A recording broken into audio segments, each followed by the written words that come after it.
Communicating with an avoidant, throwing jabs most of the time is not going to work.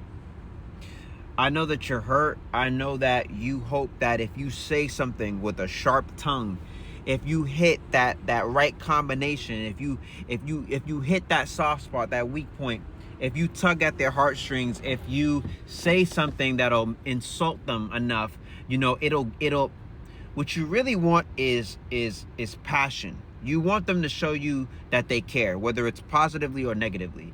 You hope that you say that one thing and it hits and they say, you know what, that's not fucking true. I always loved you. Or they flip out and expose the truth that you've been speculating, that they've been hiding for a long time, or they profess their love for you. You want some sort of passion.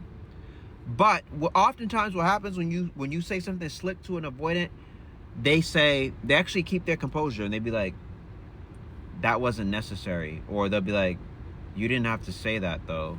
Okay, but you didn't have to say that. And then you give them more of a reason to actually shut down and be quiet. How many times have you done that? You say some shit, you say something insulting, you say something slick, and they be like, okay, but you didn't have to say that. And then they'd be like, all right, well, now I'm done with this conversation.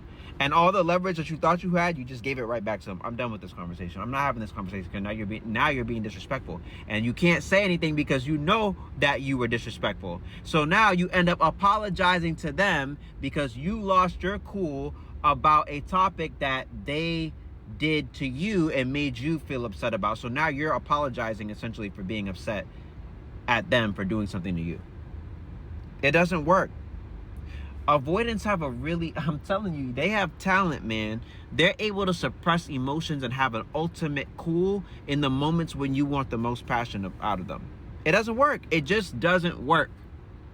And so if you want to be in a relationship with the avoidant, number one, you have to be non-argumentative. You have to suppress your emotions. You have to not bring up certain topics. You have to walk on eggshells. You have to not, berate them. You have to keep your cool. Everything has to be fucking cool, and that's hard to do. That's why you end up suppressing yourself and end up eventually lying to yourself to try to be with this type of person. It's difficult. It's not an easy task.